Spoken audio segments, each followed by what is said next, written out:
Everyone.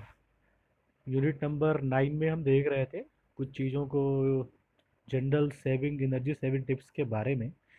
और energy saving tips में मैंने डिस्कस किया था कि जो सामान्य हमारे पास क्या क्या युक्तियां हैं, इसके बारे में हम लोगों ने देखा था कि कैसे हम प्लान कर सकते हैं इलेक्ट्रिकल अप्लायंसेस को, कैसे हम अगर अनप्लग करें तो वहाँ ऊर्जा को बचा सकते हैं। ठीक है।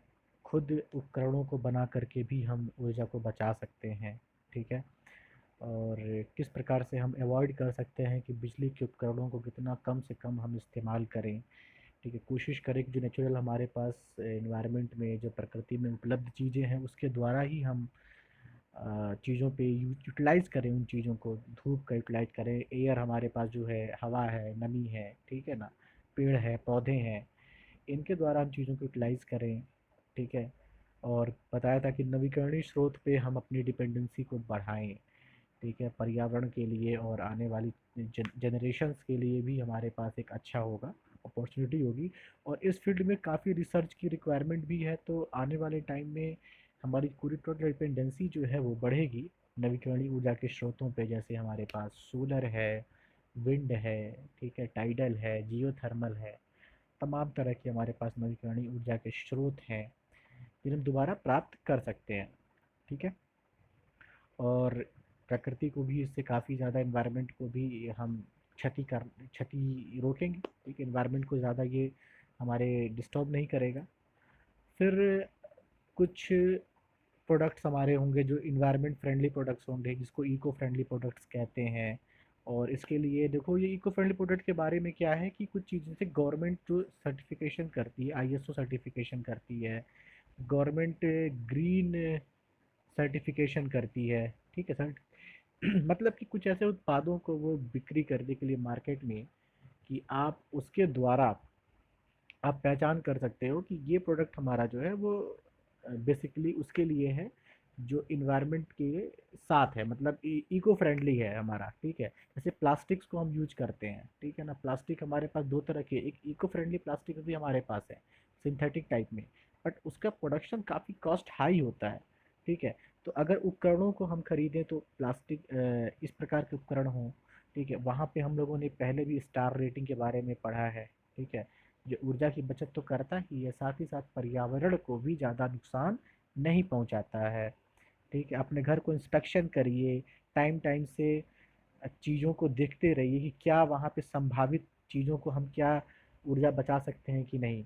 सपोज़ आपके पास बड़ा एटमॉस्फेयर है, आपके पास बड़ी संस्था है, बड़ा कॉलेज है, या बड़ा रूम है, घर है, तो आप वहाँ पे इंस्पेक्शन के द्वारा भी देख सकते हो कि कहाँ पे हम ऊर्जा को बचा सकते हैं। ठीक है। जैसे कि कहाँ पे बिजली जल रही है अनावश्यक रूप से, कहाँ फ़ैन चल रहे हैं, कहाँ एसी कूलर है, तो इन चीज़ों को भी हम इंस्पेक्शन के द्वारा ये हम कर सकते हैं। ठीक है। इसको भी हम कुछ कमी ला सकते हैं। ठीक है। और जैसे आप गए, आपने देखा कि हीटर ऑन है, ठीक है, फ्रिज ऑन है, और पता चला कि टेलीविज़न ऑन है ना। अक्सर होता है कि कभी कभी ये भी होता है कि गैस पे कुछ सामान चढ़ा हुआ है और वो लोग भूल जाते हैं, तो इंस्पेक्शन करना भी बहुत ज़रूरी है। ठीक है। तो ये भी एक छोटी सी चीज़ है, बट इसके द्वारा काफ़ी अमाउंट में ऊर्जा को हम बचा सकते हैं। ठीक है। ऑटोमेशन की बात की जाती है। ऑटोमेशन जो है वो ऑटोमेटिक योर होम, इसका मतलब क्या हुआ कि जैसे कुछ चीज़ों को आप होल्ड करिएगा। हाँ, ठीक है। क्या कह रहा था? ऑटोमेटिक, ऑटोमेटिक होम मतलब जैसे देखो, ऑटोमेशन का मतलब क्या होता है ना, चीज़ें ऑटोमेटिक होती हैं।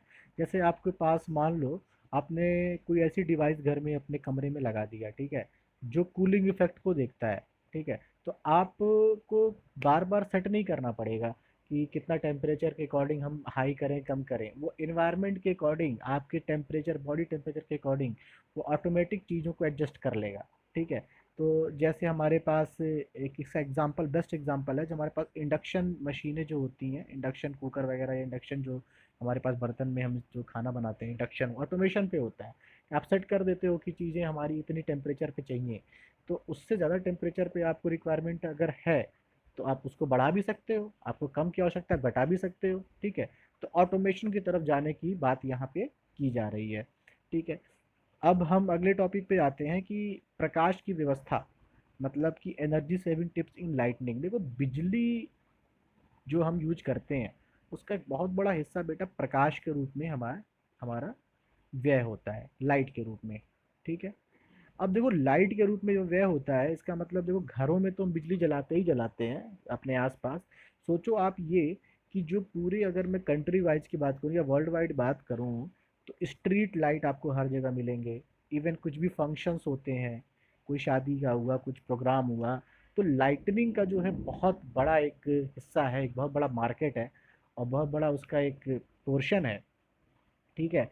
तो बात यहाँ पे ये कही जा रही है कि हम किस तरीके से प्रकाश में ऊर्जा की बचत को देख सकते हैं, कैसे प्रकाश द्वारा ऊर्जा को हम बचा सकते हैं। ठीक है, क्या क्या हमारे पास टिप्स होंगे। तो प्रकाश देखो, देखो फैन है आपके पास, टेलीविज़न है, इसके बिना आपके पास काम चलेगा, बट लाइट के बिना काम नहीं चल सकता। आप देखो स्ट्रीट लाइट है, ठीक है, घरों में डिफरेंट टाइप की लाइट्स होती हैं, कमरे में लाइट्स है, हो सकता है आप पंखा बंद कर सकते हो, टेलीविज़न आप बंद कर सकते हो, इवन फ्रिज भी बंद कर सकते हो, बट लाइट की रिक्वायरमेंट है। खासकर अंधेरा है तो लाइट हमें चाहिए ही चाहिए। ठीक है। हमारे पास क्या क्या टूल्स है लाइट को एनर्जी सेविंग टिप्स के रूप में, अगर हमें प्रकाश को, प्रकाश की ऊर्जा को बचाना हो, प्रकाश द्वारा जो हमारी ऊर्जा खपत होती है उसको बचाना हो, तो हमारे पास क्या क्या टिप्स हैं, ये अगर देखा जाए तो सबसे पहला काम कि हम वाटेज, ठीक है, कम वाट का इस्तेमाल करें। इसका मतलब क्या है कि हम कोशिश करें कि बिजली का जो हम जो बल्ब यूज कर रहे हैं, ठीक है, वो कम से कम वाट का हो। और खासकर हम वो देखें कि उसकी रिक्वायरमेंट क्या है। जैसे आप सपोज आपके पास छोटा कमरा है, ठीक है ना, तो छोटे कमरे में आप ज़्यादा वाट के बल्ब के इस्तेमाल की आवश्यकता तो है नहीं। ठीक है। बड़ा कमरा है तो वहाँ पे आप छोटे छोटे लाइट को भी इस्तेमाल कर सकते हो। अगर आपकी रिक्वायरमेंट नहीं है, सपोज आपका स्टडी रूम नहीं है, ठीक है, आपका लिविंग रूम है, तो आप वहाँ पे छोटे बल्ब का भी इस्तेमाल कर सकते हो, छोटे वॉटेज के बल्ब का इस्तेमाल कर सकते हो। ठीक है। तो कहने का अर्थ है कि किस प्रकार की हमारी आवश्यकता है, चाहे वो इंडस्ट्री है या हमारा घर है या कमरा है, तो वहाँ किस प्रकार के बल्ब की आवश्यकता है, उसको ध्यान में रखते हुए हम कम वॉट के बल्ब का इस्तेमाल करें। ठीक है, पहली चीज़ तो ये है। ठीक है। ठीक है।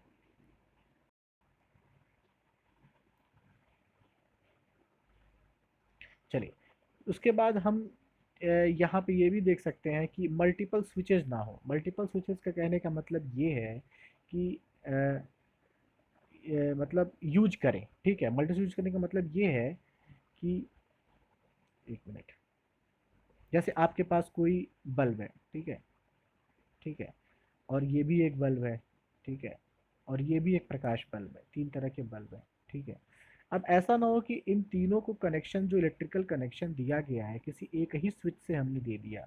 जनरली ऐसा गाँवों में होता है, और भी जगह होता है, अवेयरनेस की कमी होती है, तो एक ही तार के माध्यम से, चालक के माध्यम से बल्ब को जोड़ देते हैं। तो होता क्या है कि अगर ये कमरा, ये बल्ब हमारे कमरे का लाइट देता है और ये दोनों बाहर के बल्ब हैं, तो दिन की आवश्यकता हमें जलाने की इस बल्ब की है, बट बेफिजूल में ये भी दोनों बल्ब दिन भर हमारे जलते रहेंगे। ठीक है। तो इसको अवॉइड करने के लिए हम मल्टी स्विचेस का यूज कर सकते हैं, मतलब डिफरेंट डिफरेंट स्विचेस का यूज कर सकते हैं। ठीक है। मतलब इसके लिए हम अलग स्विच यूज कर सकते हैं, इसके लिए अलग स्विच का तो यही बात ये कह रहा है कि मल्टीपल स्विचेस का हम इस्तेमाल भी कर सकते हैं। ठीक है। ठीक है। नेक्स्ट, जैसे कि हम डीमर्स का इस्तेमाल कर सकते हैं। ठीक है, आप जब भी मार्केट में जाते हो, आप बल्ब को लेते हो, तो डीमर्स पे, डीमर्स का मतलब बेटा डीम लाइट, जैसे कहते हैं ना डीम लाइट, मतलब कम रोशनी। ठीक है, कम रोशनी, डीम लाइट। तो डीमर्स का इस्तेमाल करने का फ़ायदा क्या होता है, जैसे ग्रामीण परिवेश में आपको बहुत ज़्यादा, तो खैर लाइट की आवश्यकता अगर नहीं है, खासकर स्टडी रूम में अगर छोड़ दिया जाए, तो वहाँ पे कम लाइट में भी काम चल सकता है। ठीक है। तो हम ये कह सकते हैं वहाँ पे कि कम वोल्टेज का डीमर होता भी है। ठीक है। और जैसे कि हेलोजन टाइप के कुछ डाउन लाइट्स होते हैं कि आपने लगा दिया और काफ़ी लंबा, मतलब काफ़ी लंबे एरिया, बहुत काफ़ी दूर तक एरिया तक में इसका प्रकाश होगा। तो आप भी जब भी शॉपकीपर के पास जाओगे तो आप ये भी यहाँ पे एक कर सकते हो, इस चीज़ का मूल्यांकन कर सकते हो कि जो डीमर्स लाइट है, वो लाइट आपके डीमर्स पे भी काम करे, मतलब कम वोल्टेज पे भी काम करे। ठीक है। आप लैंप का इस्तेमाल कर सकते हैं। ठीक है, यूज ऑफ लैंप, आप लैंप का इस्तेमाल कर सकते हैं। ठीक है। लैंप क्या करेगा कि कमरे के वातावरण को भी बढ़ा सकता है।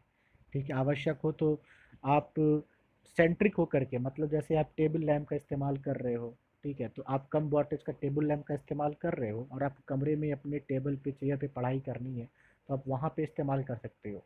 तो जो पूरी आवश्यकता बिजली की लाइट की पूरे कमरे में थी, वो हमारी संकेंद्रित हो गई। तो इसके द्वारा भी हम एक बचत कर पा रहे हैं।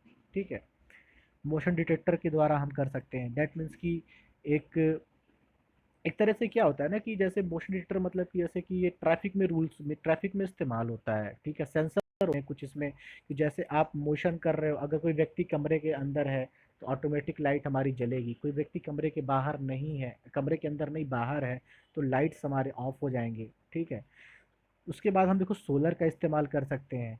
ठीक है, और सोलर का इस्तेमाल करने का मतलब क्या है कि जैसे कि क्या होता है ना कि आप सूर्य ऊर्जा को इस्तेमाल करेंगे इसमें। ठीक है, और इसके साथ आप फैन को, ट्यूबलाइट्स को, लैंप को भी जोड़ सकते हैं। ठीक है, और देखो एक होता है, खास बात ये है कि लाइट जो हमारी है उसको भी साफ़ कर सकते हैं। साफ़ करने का अभिप्राय क्या है कि जैसे धूल धक्कड़ हमारे बल्ब पे लग जाते हैं, खासकर जो बल्ब हमारे घर के बाहर लगे होते हैं, किचन में लगे होते हैं, या जहाँ पे डस्ट ज़्यादा होती है, तो उससे क्या होता है, उस प्रकाश हमारा उससे बाहर नहीं निकल पाता। ठीक है, तो रेगुलर जो है इंस्पेक्शन के द्वारा हम इसकी सफाई कर सकते हैं, इसको हम प्रॉपर धूल धक्कड़ को साफ कर सकते हैं, जिससे इसकी रोशनी जो है वो काफ़ी अच्छा रोशनी आपको मिलता है, काफ़ी बढ़िया रोशनी आपको मिलेगी। धूल धक्कड़ की वजह से जो रोशनी में रुकावट आ जाती है। ठीक है, ये चीज़ें हैं। जैसे फिर ये है कि लाइट को बंद करना, टर्न ऑफ द लाइट, मतलब ऐसा भी वही चीज़ है, बेसिक चीज़ है कि भाई आपको अगर आवश्यकता नहीं है तो आप लाइट्स को बंद रखिए ना। आप कमरे में इस्तेमाल कर रहे हैं तो आप ऑन रखिए, आप इस्तेमाल नहीं कर रहे हैं तो आप इसको उपयोग को बंद रखिए। ठीक है, तो ये छोटी छोटी चीज़ें हैं जो आपने डेली लाइफ में देखा है, पढ़ा है, सुना है, उन्हीं चीज़ों का यहाँ पे इस्तेमाल किया जा रहा है। ठीक है, तो एक एक करके हम लोग डिस्कस करेंगे सारी चीज़ों को। ठीक है, तो फिलहाल इसमें जो है आपका यूनिट नंबर 9 में और नेक्स्ट टॉपिक हम लोग देखेंगे एयर कंडीशनर में क्या बचत हमारे पास टिप्स हैं। ठीक है, तो चलिए फिर अभी के लिए इतना ही। ठीक है, थैंक यू।